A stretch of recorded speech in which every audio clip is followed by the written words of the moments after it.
On August 20, 2005, a Qantas Airways Airbus A330-300 registered VHQPE embarked on a journey from Narita International Airport to Perth International Airport, Australia, as Flight QF70. The aircraft was carrying a total of 194 passengers and crew members. The flight departed Narita International Airport at 9:38 p.m. local time, with an estimated flight time of approximately 9 hours and 43 minutes. As part of the flight plan, the aircraft would maintain instrument flight rules (IFR) and climb to a cruise altitude of flight level 360, which is 36,000 feet. On board, the experienced crew consisted of 3 flight crew members, the captain, first officer, and second officer, as well as 10 cabin crew members. Together, they ensured the safety and comfort of the 181 passengers on board. The captain, a 44-year-old male, had accumulated a total of 12,233 flying hours, with 115 of those hours spent operating the Airbus A330. The first officer, a 49-year-old male, had logged a significant 14,433 total flying hours, with 166 of those hours specifically on the Airbus A330 type. The second officer, a 36-year-old male, had amassed a total of 2,604 flying hours, with 173 of those hours dedicated to flying the same type of aircraft. On this leg of the flight, the first officer was the pilot flying while the captain was the pilot monitoring and the second officer was a replacement pilot.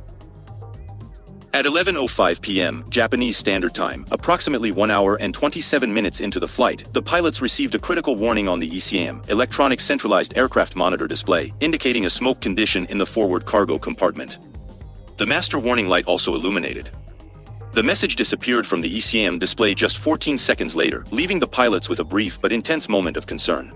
The captain immediately called the second officer to the cockpit and all 3 pilots assessed the situation. The captain then informed the cabin crew of the potential fire in the cargo compartment, emphasizing the need for them to report any signs of fire in the cabin immediately. The captain also alerted them to the possibility of returning to Narita Airport should circumstances require it. As the emergency unfolded, the captain swiftly evaluated alternative landing options. Besides their initial departure point, Narita International Airport, they considered 2 other Japanese airports, Kansai International Airport and Fukuoka Airport, as potential places to land the aircraft. Just 11 minutes after the initial indication of a fire on board, the captain sent a distress message to air traffic control, revealing that they needed to return to Japan due to the fire warning. The response was swift and reassuring, with clearance given to turn back towards Japan. Until this point, the pilots had not activated the fire extinguishing agent in the cargo compartment, despite the initial smoke warning indication.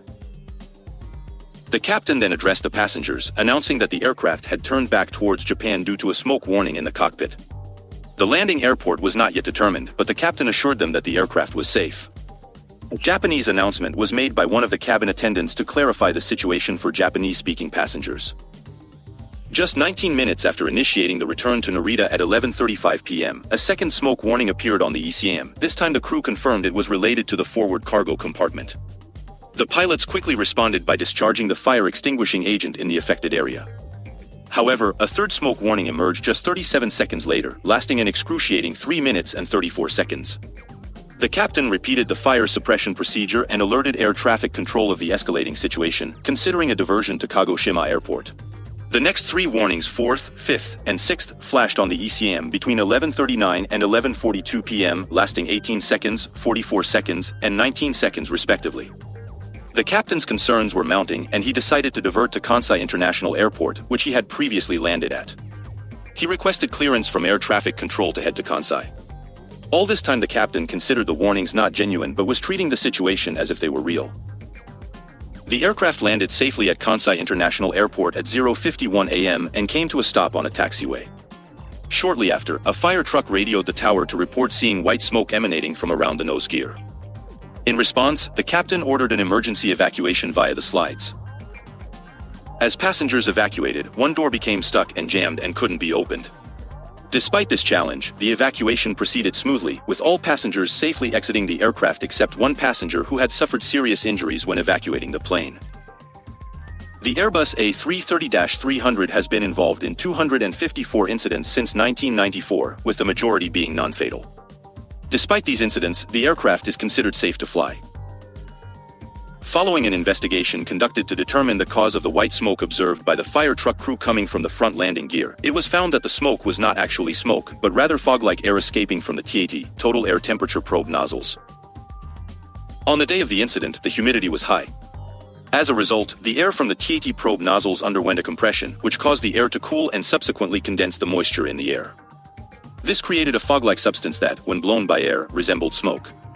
The investigation concluded that this phenomenon was responsible for the apparent smoke and that it did not pose a significant risk to aircraft safety. Further investigation into the incident revealed that the initial smoke warning was due to a technical issue with the Smoke Detection Control Unit (SDCU), which caused a desynchronization between channels during the automatic testing sequence. This sequence is performed every 30 minutes, and as a result, a second smoke warning was triggered at exactly 11:35, just 30 minutes after the first warning. The subsequent smoke warnings were triggered by the smoke detectors reacting to the fire extinguishing agent, which was released by the pilots after the second smoke warning. And this was the chain of events leading to the emergence landing of Flight QF70 at Kansai International Airport. Consider subscribing to the channel, leave a thumbs up and comments if you like this video.